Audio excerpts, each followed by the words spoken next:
right, let's try this again. Let's try this again.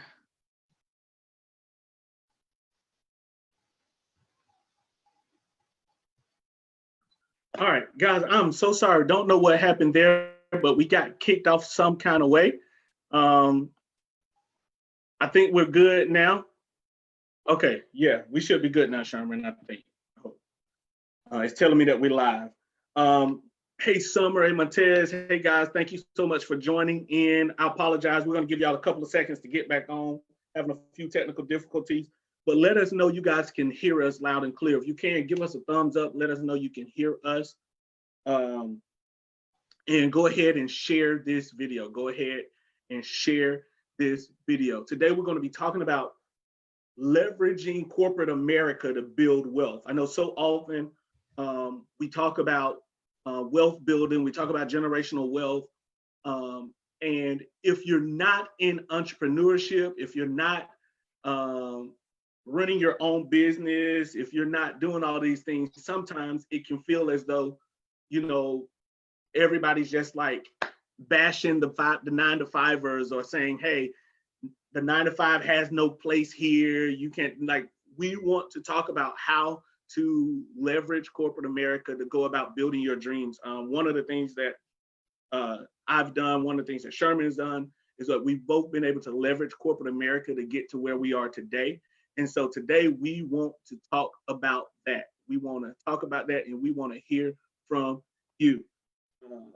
Got a couple of folks coming back in with us.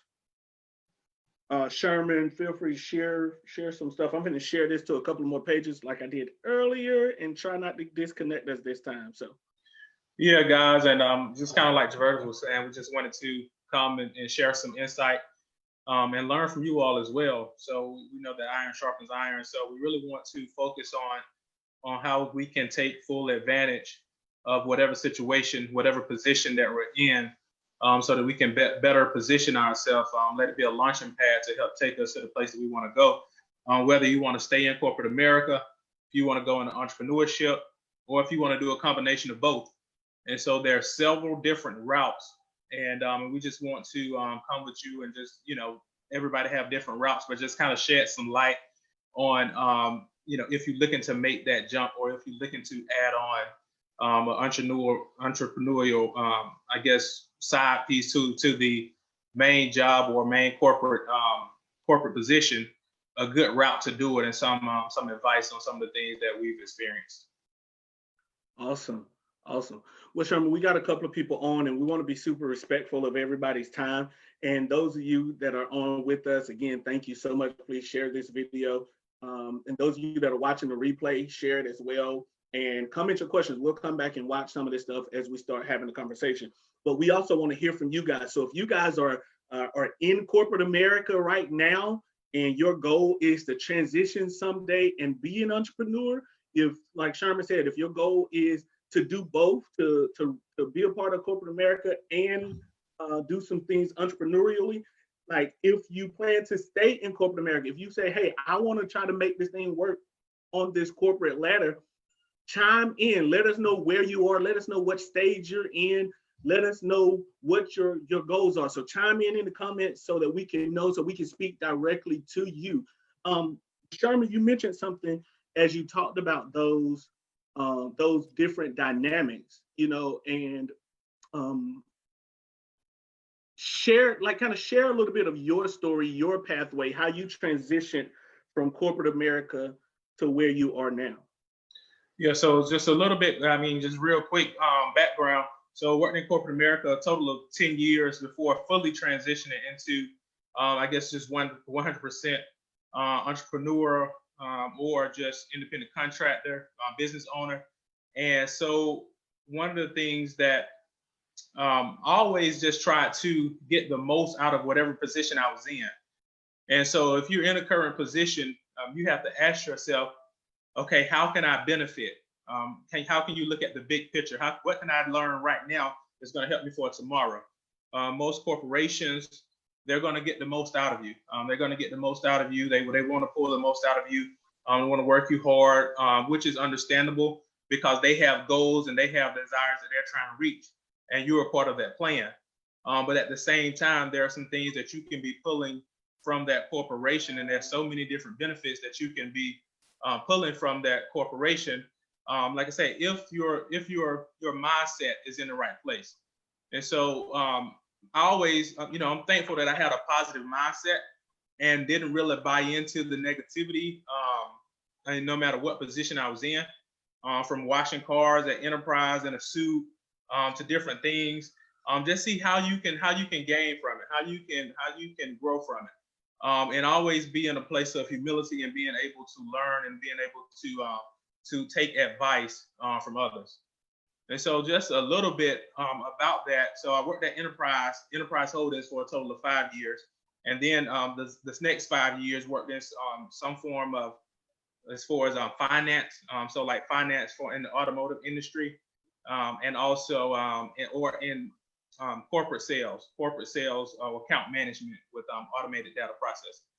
And so just going through those different things, every company, like I said, they want to pull so much out of it, but there's so many different benefits from your 401k to different type of certifications, education, different type of groups, gym memberships, so many things that you can take advantage of. And that was always my goal, because I knew what I wanted to eventually do. So I was able to pull a lot of those things out of those companies to help position me for the place I wanted to get to. You said something that I think is absolute key, and you're right. I know we was in the trenches together at Enterprise for years, in the corporate sales environment, and mindset is everything, right? Mindset is absolutely everything. And when you talk about leveraging corporate America, and if your mindset is, oh my God, I gotta go to this job. Oh my God, I can't stand these people. Oh my God, I hate my life right now. Why am I here? It's gonna be difficult to kind of get something out of that, right? I remember the days like dead of summer, suit and tie, outside washing a car with a suit and tie on, with a 4-year degree, like, and people would look at, like, I've even had people ask me, like, why are you doing this? But like you said, I knew what I wanted to do and where I wanted to be, and having the right mindset. Mindset is so important. So if you're watching this right now and you're in corporate America and you're trying to transition into entrepreneurship, or you're trying to get all you can out of corporate America and be in a position to build wealth, everything's going to start with your mindset. Having the right mindset will take you so much further. Just doors that begin to become open to you just because your mind is right, your attitude is right, you're positive, you're excited about the day, you don't become a burden to the team, so to speak. There's so much that we can learn from corporate America. So what are some of those things? And you guys chime in. Let's see. Summer talked about those just getting into real estate and rental properties. How do you feel about house hacking as a way to get started? So I'm gonna let the real estate professional take that question, as far as what are your thoughts, Sherman, about house hacking as a way to get started as we navigate and leverage this? Yeah, so as far as the real estate industry, there's a lot of different ways, of course, to get into it. With me, I like to get a solid foundation, a solid foundation, and not necessarily be an expert in everything, because I think it's really key to get started at some point. But I like the route. I went the route of going and taking the classes, going the traditional route, and getting in real estate and getting licensed as an agent, more so than just jumping straight in as an investor or a wholesaler or trying to bring different parties together. Because I think once you're licensed, it just opens up so much more opportunity for you. And you learn a lot about the legalities and the do's and the don'ts. So my advice would be to go the route, even if you didn't want to sell residential, as far as work with buyers and sellers. If you just wanted to do investing or property management, house hacking yourself, I still recommend going through those classes and actually getting the license, just so you will have that. And even if you just use it for yourself, because then you will be able to have more access to more tools. You'll be able to have more access to more information, and it can only benefit you.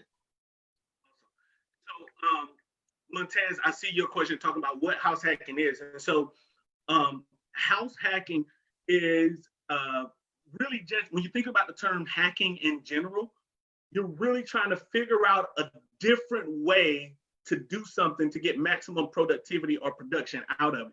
So a simple house hack might just be you got a 3-bedroom house and you're single, you got a 3-bedroom house with no kids, you might rent the other 2 rooms out. So house hacking is really just a way to cut down your housing expenses so that you can save more and invest more.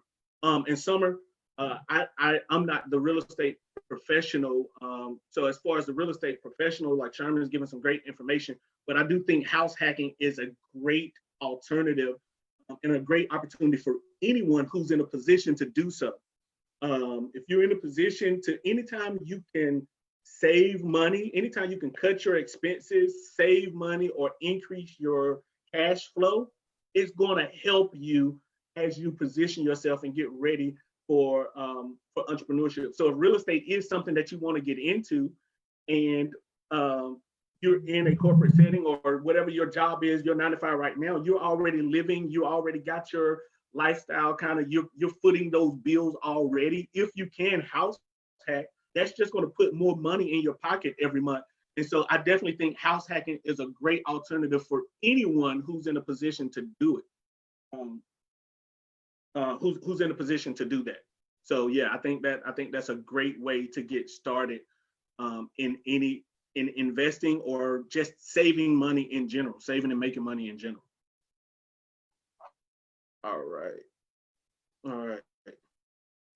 And absolutely.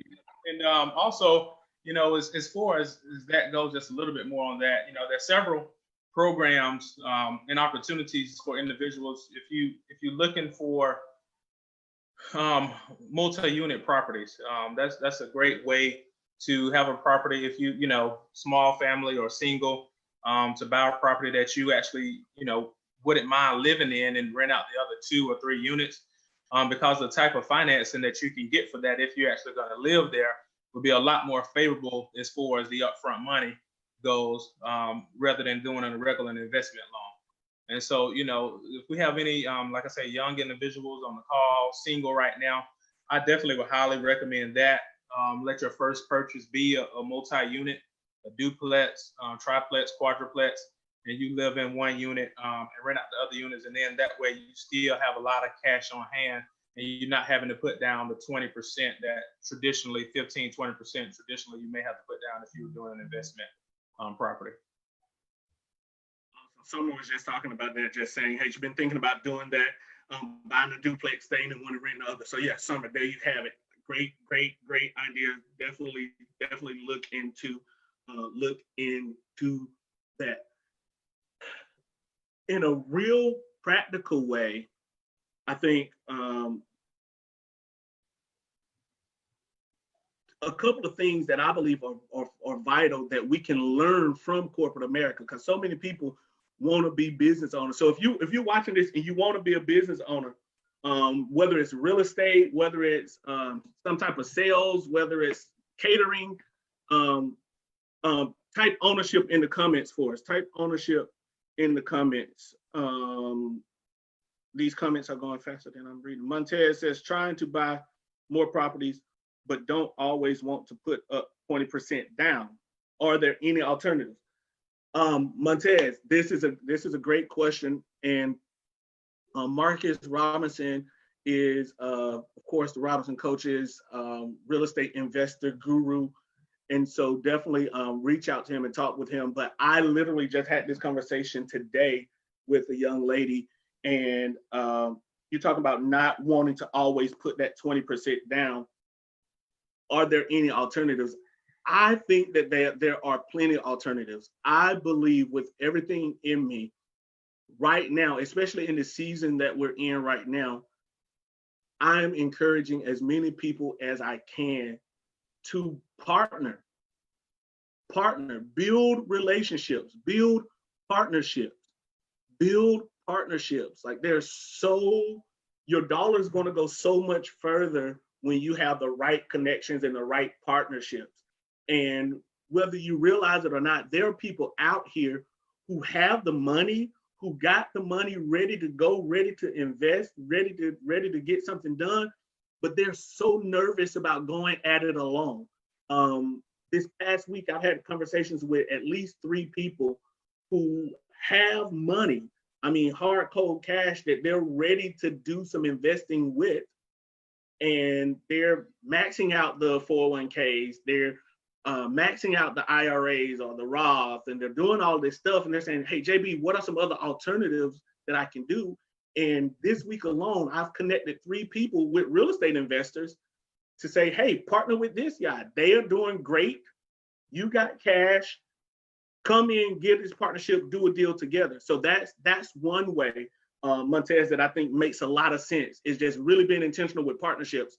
And one of the things that Marcus says all the time that I want to make sure that I stress here, you don't have to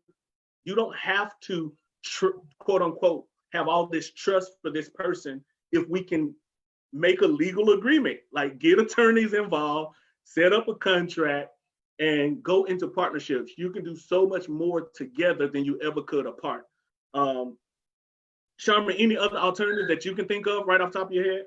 Yeah, absolutely. I think you hit it on the head. I see pretty frequent you have these groups coming together and forming an LLC, and it can just be just to do one deal, oftentimes just to pool money together, and to be able to partner with others, and to be able to acquire property is the key.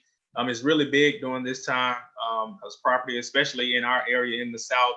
It's a lot more favorable as far as the cost. So you have a lot of investors from New York, California, who's investing heavily in this area. And so, we definitely need to be doing the same. But also, in addition to that, I don't know if you are already, but make sure you're utilizing the properties that you already have. If you have good relationship with the bank, to be able to withdraw that equity out and use the funds that you already have built up. If you need that cash flow to acquire more properties in your personal home or in properties that you already obtained. And in addition to those things, Marcus just said something in the comments that is also vital. Get the owner to participate, get the seller to participate in the financing. There's so many people who are willing to the owner finance their deal. So getting them involved in the financing may be an option. You get the seller involved, and then you're able to refi after you get it under contract and you get into it, it's yours. You're now able to refi that and pull some of that cash out to make that deal a little bit more favorable. But get the seller involved. And I think so often we kind of, when it comes to pursuing the right deal, you got to be willing to just take a moment and walk away from that. Like, you got to be willing to walk away. You got to be willing to say, hey, this is not the one, but I'm gonna keep searching for the one. But there's so many sellers out here that are willing to participate in financing. So that's an option as well. And also partner, shameless plug, because I am a financial advisor. I tell everybody, connect with a financial advisor and create partnerships with that financial advisor, because at least once a week, oftentimes more than once a week, but at least once a week, I'm going to get 1 or 2 phone calls. One phone call from somebody who's maxing out every investment opportunity that they can do, looking for something else to do. Or I'm going to get a phone call from an individual who's actually either approaching or in retirement, meaning they're 60, 65, 70, 73, and they have a ton of cash sitting there, and they're trying to do something different with their cash from a retirement standpoint. And they're looking for people who are youthful, who know the real estate game, who are full of energy, who are reputable, and they're looking to make that relationship and make that connection so they can fund the projects, but they don't have the energy to go out and run and chase down contractors and do all this stuff. So they're looking for partnerships. So connect and take advantage of all of your resources to make sure that you're able to finance those deals.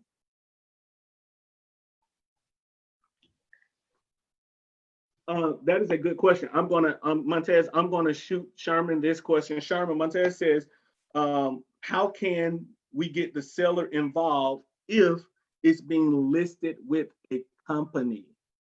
So if there's a company listing it, how can we get the seller involved? Can we just ask the realtor? Can I ask, you're a realtor, can I ask you as the realtor, like, hey, will you see if your client will be open to owner financing? Like, can I say that to you? Yeah, you definitely can, because those things would still be definitely in negotiations. And sometimes houses are listed, and owner financing is an option. So I would say, hey, check with that realtor who have the property listed to see if that's an option for the property. Typically, a seller, especially if a house has been on the market, if a house been on the market past 6 months, then you know that those are probably markets, houses that you may have a better probability of them doing owner financing to move it. Now, as far as, and depending on the price point, if cash isn't a problem for the owner, then I think that definitely there's a higher chance that they're doing it. But typically, they're going to want to at least have enough down payment to cover their costs for the transaction. And so if there's a realtor involved, then you got to think about if you're going to want closing costs. They're going to want to make sure they have enough down payment to cover that closing cost from the buyer, and to cover the real estate commissions and their prorated portion of the taxes for that year. So that's definitely an option. Now, if you can get involved, of course, if it's not a realtor involved, and you know about a house that may be in pre-foreclosure, or someone that's maybe a distressed property, or someone that's trying to get rid of, and you can, talk to the owner, then of course you can talk directly with them. But if it's already listed, I would definitely ask that realtor if that's an option.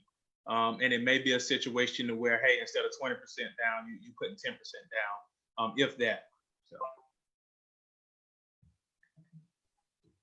All right, we got another question coming in from Summer, and Summer says, do you ever recommend pulling money from one investment source, i.e. pulling money out of your 401k and using it as money down in another investment? Summer, that's tricky. It just kind of depends on what the situation is and what the goals and objectives are. So I'm giving my disclaimer so that FINRA won't come chasing me. This is not, financial advice, but when it comes to, I'll have to know your full financial situation before I make a recommendation to you. But I typically try to tell people not to pull money out of like your 401k or anything like that, unless it's like last option, or it's a situation where you just have a great opportunity, and your goal is to actually be able to replace those funds, right? Because the 401k, the IRA, the Roth, traditionally that stuff is set up for us to be able to retire one day.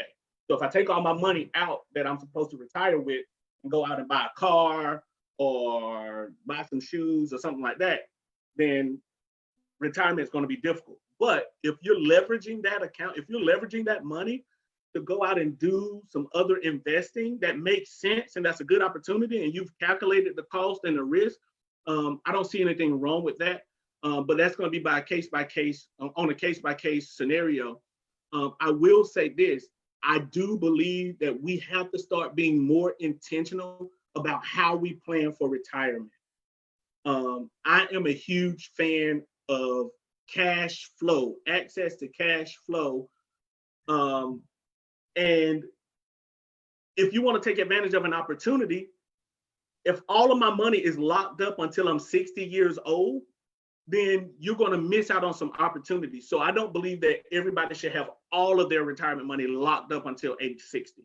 I really think that we need to be thinking intentionally about how to build in access to cash flow as we prepare and plan for retirement as well. Because retirement is about income, not about age, not about any of this other stuff. Retirement is all about cash flow. If I got the cash flow to sustain my lifestyle, I can retire. And it's all about cash flow. And so when the 401k and stuff like that, when the 401k specifically was created, we're in one of the highest marginal tax brackets ever known to man at that time. And those folks said, hey, we need a way to defer some of these taxes. And thus the 401k was created. It's working perfect for them because those folks are the baby boomers. They put money into their 401ks at 50, 55, 59%. And now they've been taking it out at 22, 30%. So it worked for them. It may not work the same for us. So long, convoluted answer to a seemingly short question. But yes, there are times where that makes sense, but I would have to know what that situation is before I could personally say, hey, yes, Summer, go for it. But there are times where it makes sense. Awesome. Yeah, and I was gonna say too. Now, if you like, as far as if you're looking to pull out from your 401k for real estate properties, if it's gonna be a primary resident, you won't have to pay the penalty as far as for pulling out early for early withdrawal. So that is something to keep in mind if you're taking it out to purchase for a primary residence, and it can be a resident that is a multi-unit. Like I said, as long as you're willing to planning to stay in that property. And so that is something as well that you can keep in mind when it comes to that. Summer, as far as like a list, now when you're talking about foreclosures, we do have the like as a realtor able to pull specifically and drive into the real estate and the foreclosed properties in the MLS that I'm a part of, and so I can like do some searches and pull like foreclosed properties in a specific area.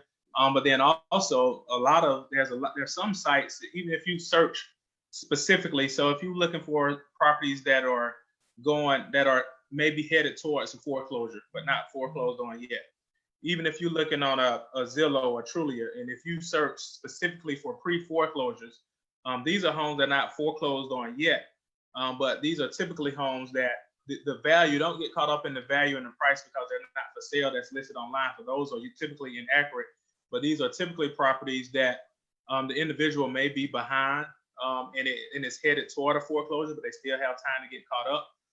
And so if you just wanted to try to target someone in properties before they get to that point of foreclosure, I would advise searching for the pre-foreclosures on any of your regular sites, Zillow, Trulia, Realtor.com, and I think you can have some success there. Great insight, Sherman. In addition to that, too, right now, and I don't want to get too much into the CARES Act, but right now with the CARES Act, there is some access. Summer and anybody else that might be thinking about it, there is some access, so you can pull right now without any penalty from your retirement accounts up to $100,000 or 100% of your balance into your account. You can borrow again. You can borrow that money or you can pull it out. $100,000 or up to 100% of the balance in your account without penalty. And you can spread the tax obligation out over 3 years. So you don't have to pay the full tax obligation up front right now. So if that's something that you're seriously considering, that's definitely something we can chat about offline, Summer, and kind of dive into and just kind of run the numbers and show you what it looks like so you can make an informed decision. But that is definitely something that we can look at. And Montez, definitely, we can talk about that. We definitely can make that happen and can help out business owner as a financial consultant. We can definitely help there and help you even build a solid financial team around you. So, Sherman, we've gotten into a ton of real estate questions, which is cool, which is good. Guys, keep the questions coming. Again, please like and share this video. Please comment if you're finding this information helpful. Again, my name is Javertis Burnett. Sherman Burnett is here as well. And no, we're not Marcus and Sharindria, but we are co-hosting for the Robinson Coaches tonight. And we are having a great time talking with you guys. Sherman, any questions that you want to? Yeah, I just kind of wanted to speak a little bit about, did we have anyone on who was trying to transition from a job or career into being, 100% independent contractor or business owner, like what are some of the things that you're dealing with? I'll just kind of talk a little bit about like what needs to be in place before you make that jump. I guess is one of the questions that I kind of want to ask. If that's something that you're thinking about, and it's going to be different for every person. Hands are raising, Sherman. We got some folks that are transitioning. We got a few that are transitioning. So okay, good. Okay. Well, awesome. So some of the things that I looked at before I transitioned, everybody's going to be different in each stage of life, and so you can have a dream business, a dream opportunity that you want to obtain, but you have to ask yourself, okay, what can I do in the meantime? What position, what side hustle, what business can I start that's going to flow with my current job and allow me to build revenue to be able to make my transition easier. And so when I made the transition, I was already married, 3 kids, and so you can't go from making a salary to making $0. And so it had to be some type of leeway. Now, if you're in a position, you're single, don't have that much expense, it may be an easier transition. And so just kind of want to talk a little bit about and see what questions that someone may have around that transition period. One of the things I wanted to do was have 6 months reserve, and then be in a position in my independent contracting revenue to where I was averaging at least an additional 3 months of my expenses within a 6-month time period. And so what I mean by that is, so I wanted to have 6 months saved, and then after those 6 months, when I made the transition, be able to at least make an additional 3 months of income to be able to sustain me for a total of 9 months once I leave my 9 to 5. Now, everything is not going to be roses, is not going to pan out. And what I don't want you to do is wait in the check 12 boxes before you jump. But you have to have a goal that you're working towards, and you have to start seeing progress towards that goal, so you can go ahead and make that jump, and it don't be a strain or a burden on your family. No, that is vital. So yeah, so one of the things, did we have any questions, JB? No, you're good. Montez got one, but I think we can get to it. He says he want to transition, but he's concerned about benefits such as retirement and insurance. And so I'll talk to that after you finish up. Okay, gotcha. Okay, so what I did was, before I even went into real estate, I said other businesses going. So you want to think about your time. If you're working, I was working a very demanding job, 8 to 5, 8 to 6, 8 to 7 sometimes. And so you want to have something that's in line with that. What's going to be a time commitment? What's going to be, how much marketing are you going to have to do? And so if you're trying to build that income with a position that you have to be available during the same time as your work hours, then it's not gonna work out for you. And so you have to think of something that's low maintenance. And so one of the things that really helped me with that transition was having a 18-wheeler, a truck. Basically started that business, and that was revenue, something that I didn't have to focus on during my 8 to 6, 8 to 7 or whatnot. And when things came my way, I could deal with them when I had the time to deal with them. So mainly I just had to make sure the contracts, the paperwork, everything is in line. If something go wrong with the truck, get it fixed. And so that coincided with what I was doing on my regular job, and it was helping me build revenue so I can help make this transition easier. It's just one example. And so what I wanted to do is how can you prevent yourself from becoming an employee once you leave your 9 to 5? Because what I did when I first left is you got all these things that you don't want to do, the reasons why you want to leave your job. You want to be able to work when you want to. You want to be able to do the things you like to do. And then once you become an independent contractor, oftentimes we give ourselves this list of things that we got to do, that we must do, and we become an employee of ourselves. And so you have to be careful of that.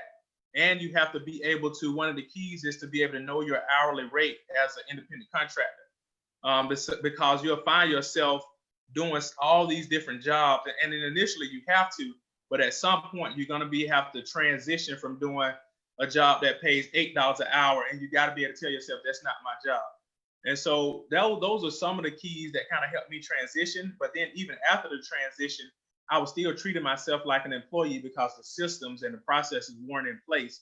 And so I was still doing all these things I didn't want to do.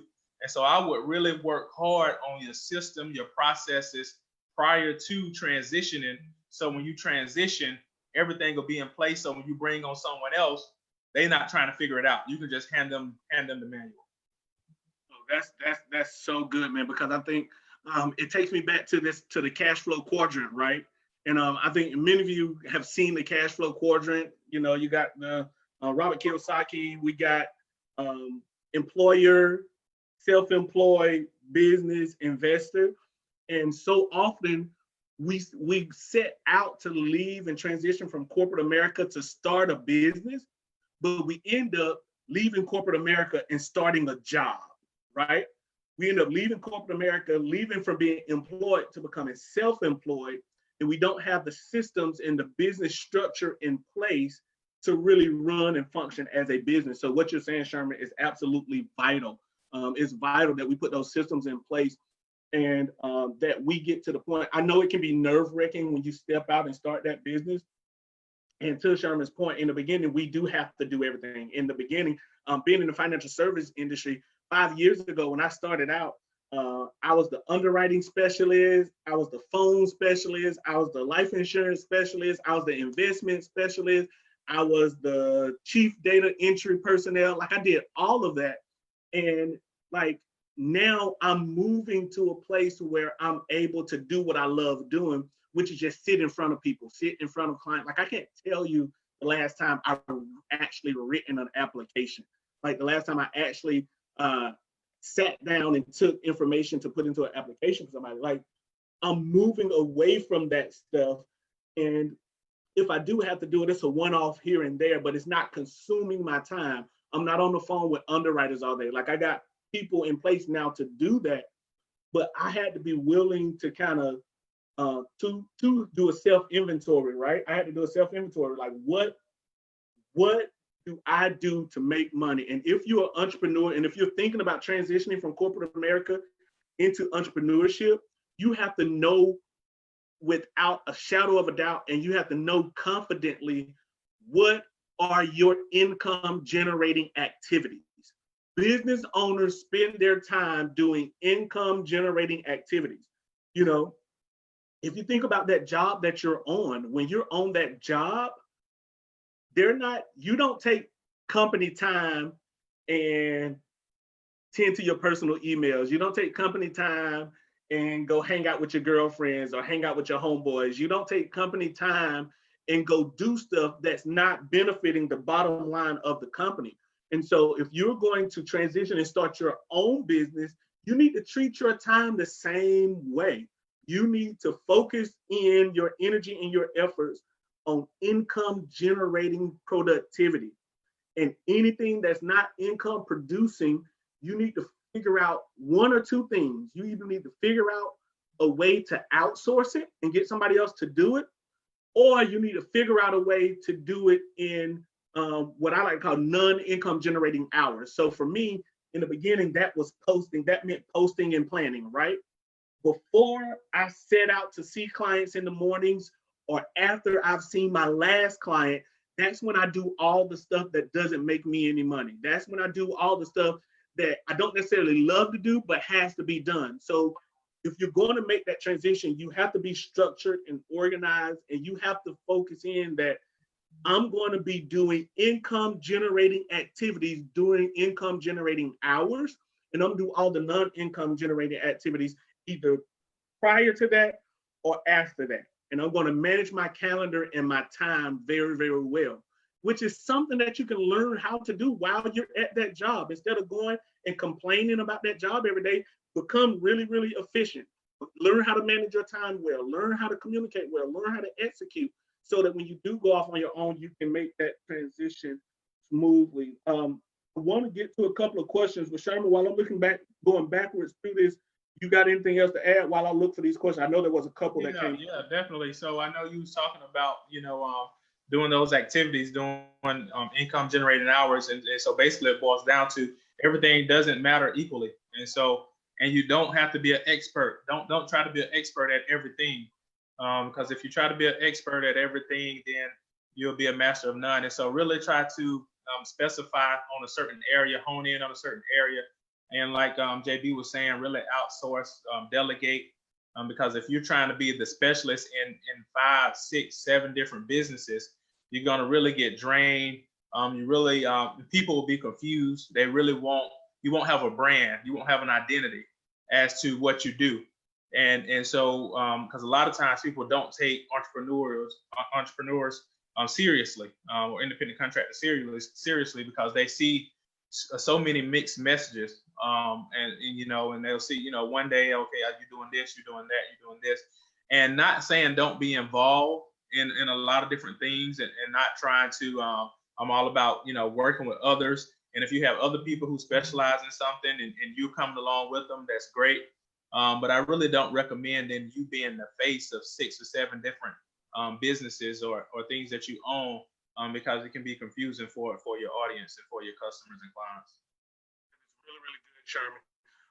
And to that point, also, the only way that you're going to be able to separate those activities is if you actually know what you're worth. Figure out some type of way to try to figure out if you're a consultant or a coach or a counselor, or if you're in real estate or you whatever, like figure out, hey, what's my time worth? What is an hour of my time worth? What's an hour of my time worth? So if an hour of your time is worth $100 based off of your productivity and you doing your income generating activity, anything less than $100 need to be outsourced or done either early morning before you get your day started or late evening after you get your day started, right? Because if I'm doing this thing that I could pay somebody else $8 an hour to do, or $10 an hour to do, if I can pay $10 an hour to do this and my time is worth $100 an hour, why am I doing this? Why not pay somebody the $10 an hour to do this job so I can then go out and make $100 for that hour, and I can pay them the $10 and still have $90 left for that same hour of productivity.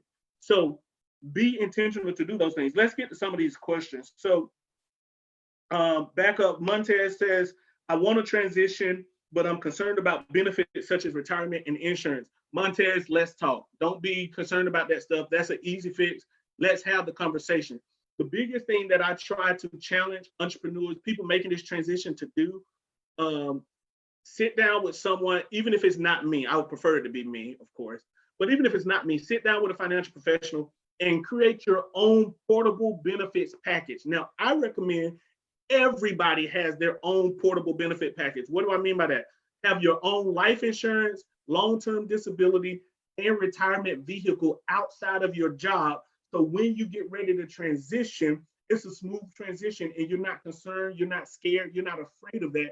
You can take your retirement money from this employer, roll it over into your new retirement vehicle that you already have in place. You can let their insurance go knowing you already have insurance in place, and you already have the structure to come along and even add benefits for future employees. Now you can go out and you can create what we like to call those golden handcuffs for people who may work for you in the future. So I recommend to every single person, even if you don't feel like you're going to start your own business tomorrow, if you ever feel like you're going to be an entrepreneur, or if you ever feel like you might actually retire and leave this job one day, I recommend you set up your own portable benefits package that includes life insurance, long-term disability, and retirement at a minimum. There's some other stuff we need, but those 3 things are a minimum. And you create your own portable benefits package. And when you go, you take it with you. And you already got everything in place that your company offers. So that's that. I'm in the middle. I love my day job, but I want multiple streams of income. To be honest, this quarantine has taught me that the structure of my day job is helpful to me. That's it. That's mindset. Sherman, do you want to speak on those, having the multiple streams of income real quick, for someone who loves their day job? Yeah, absolutely. So I had multiple streams of income and worked a day job for a few years, and I really enjoyed it during that time. And I say, hey, if you can have a day job, especially if you have a day job that have some type of flexibility with it, then if you can have the best of both worlds, I say go with it. And because we don't want people to feel like, hey, you just got to jump all in and you just got to be 100% independent contractor business owner. There's several different routes to reach your goals. And so I say, hey, if you can have that balance, And typically, you know, the longer you're on that 9 to 5, if you're at the same location, the more the flexibility will be. And so at this certain point, it's almost like a curve on the like a hill on the diagram, and you get to the peak, and then you start coming down, and you're getting paid more, and the amount of time you're working is less. Then I'll say, hey, ride it out at that corporate job and use all the benefits. Use the contacts that you have. A lot of my clients come from my past jobs and my past careers that I've had. Use those to help you, to advise you. You know, I've got a payroll certification paid for while I was on the job, to help me in my own business. So make sure you're utilizing all the things that you have at your disposal while you're at that corporate job. And if you stay there and it works out, I'll say, hey, stay at that corporate job as well. If you love it, there's no rule that says you can't. And that's the thing about leveraging corporate America to build wealth. This corporate job will give you everything that the early entrepreneur is looking for, right? This corporate job is going to give you a foundational salary or a foundational income. It's going to give you benefits. It's going to give you all of those things that you can now leverage to go out and help build. It's also going to give you seed money for your business. It's going to give you seed money, that paycheck. If we're living below our means and living within our means, that paycheck now becomes seed money for this business that you're building. Also gives you relationships. Those relationships become beta testers and clients and partners and all of these things. It gives you that. So if you love it and it's flexible, to Sherman's point, rock it till the wheels fall off. I think Montez said, why can't you turn your day job into your own company? I've seen that with a ton of clients. I have clients who not necessarily have turned their day job into their own company, but I've seen a lot of clients who their day jobs have become their first major contract. I remember even with one of our very own Robinson coaches, when Sharindria first stepped out into corporate America, I remember being in college, going to Columbia, doing the credit repair stuff for the United Way and the Midlands and all this kind of stuff, and helping out and doing that stuff over summer breaks and Christmas breaks and getting started with that. But I remember when she transitioned away, that they actually became one of her clients. Like, so those relationships, especially if you're doing your job well and you're walking with integrity and you're a hard worker, like, but guess what? If you're late to work all the time, if you half work when you're there, if you complain and you're negative and nobody likes to do projects with you, and you're difficult to work with and you yada, yada, yada, like, they're not going to become your client. They're not going to become a partner. They're not going to become, like, you're not going to have that flexibility. So if you love what you do, do it. Don't do it. Keep doing it and keep figuring out a way to leverage to leverage those multiple streams of income. Guys, we got about 5 minutes left, and we want to be intentional to the hour that the Robinson coaches sit with every week. But it has been absolutely a pleasure talking with you guys so far. We can take a couple of more questions while you guys get your questions together. Anything else, Sherman, you want to add as far as transitioning from corporate America? Anything else while we're getting these last questions in? Yeah, I was just gonna say, basically similar to what JB said, just making sure that what you're doing now, just being that light right now. I mean, working hard, being positive, that stuff, it truly will pay off for you. I mean, 100%. I can't stress that enough. 100% is going to pay off once you transition into working for yourself. People will remember how you treated them, how you worked with them, you know, what type of positivity did you have on the job. And so if you were a terrible employee, just negative atmosphere, and then once you own your own business, people they're going to just remember the things that you presented to them when they work with you. Love it, love it. Well, God, I don't see us having any more. Okay, Summer says, what about the up to $6,000 down payment assistant I keep seeing advertised? What is that about? Sherman, have you seen that? So yeah, there's a lot of different programs depending on where you at. Like here in Georgia, they have a Georgia Dream. And so there's a lot of different type of assistance program. And usually you want to speak to your lender about that. When this pandemic started, COVID-19, a lot of those programs had went out, but they usually area specific, and they typically tied to your income and the number of individuals who live in your household. And so I would talk to a lender about your specific area in regards to those things. And there are a lot of incentives that builders have, like on new stuff, but it's usually tied to, as far as like any type of down payment assistance. It's a program with the city to just really try to help increase the housing for the lower economic individual in the area, in the city.